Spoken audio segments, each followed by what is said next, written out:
Très cher peuple congolais, bonjour. Topesi binombo te a bien. Lelo eza le 9 février 2026. Tokutani pona to solo la. Moyen plateau de la plaine de Ruzizi passe sous contrôle de Wazalendo. Oyokite, Rubarita, l'une des plus grandes localités des moyens plateaux de la plaine de Ruzizi, passe sous contrôle de Wazalendo.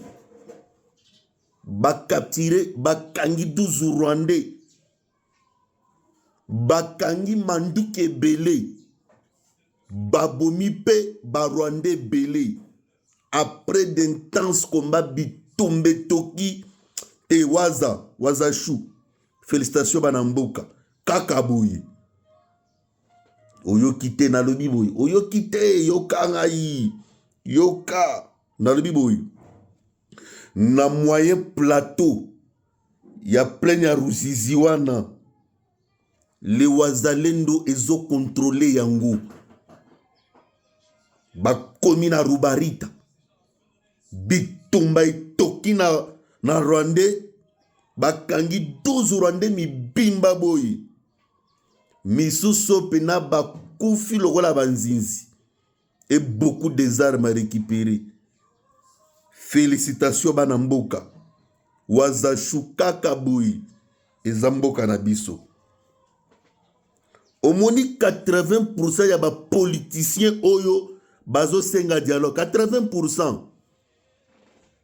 Ezaba misusu. Ils n'ont plus l'avenir. Leur survie politique ils ont dépendre dans le dialogue.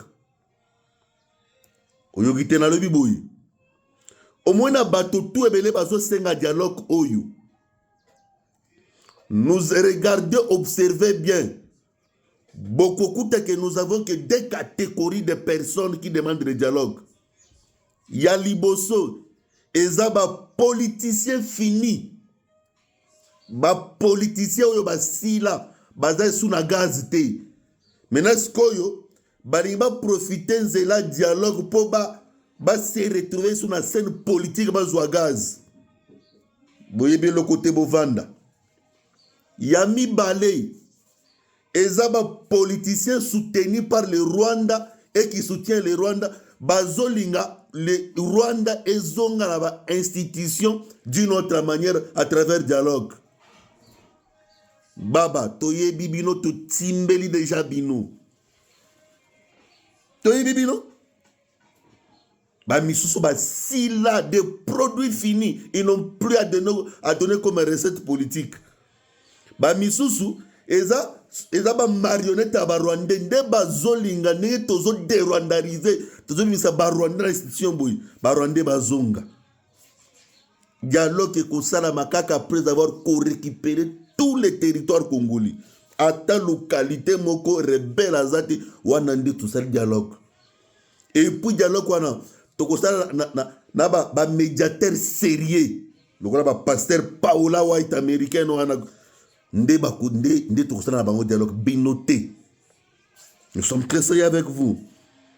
Imaginez tout ça, le dialogue, Cholé, Nsenga, na ba miswana, sous-traité par les Rwandais. Et logo izate.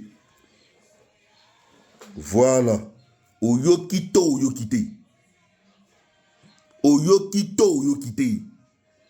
Tala dialogue wana, ekosala makaka so to récupérer mboka mobimba. Obiye na moni boru mogobo na Facebook, et tout tinga bien te. Namoni Martin Bakole correspondre à ce qui toni yoka Bakoli yoka ngai. Au moins quand tu as déjà atteint un certain niveau de la vie, Martin Bakole yoka ngai. Quand tu as déjà atteint un certain degré de la vie,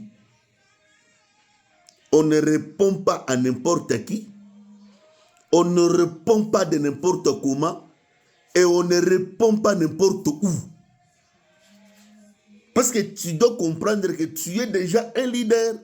Il faut se comporter pour ne pas être un leader mineur, un leader léger. Oyo wana osali wana ba réponse no obimi na Facebook ozo.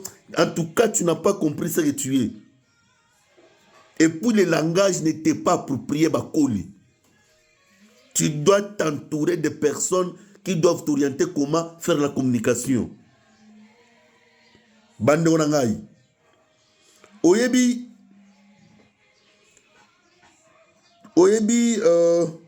eza mutu moko boye asalaka nga bien fort eza Fally Ipupa DiCaprio Aigle. Nga naza warrior te naza pe golo te mais au moins comment est-ce que Fally a géraka ba polémique. De regarder comment tu sens que la personne m'attire. Fally ne répond pas n'importe comment. Fally se concentre sur son boulot.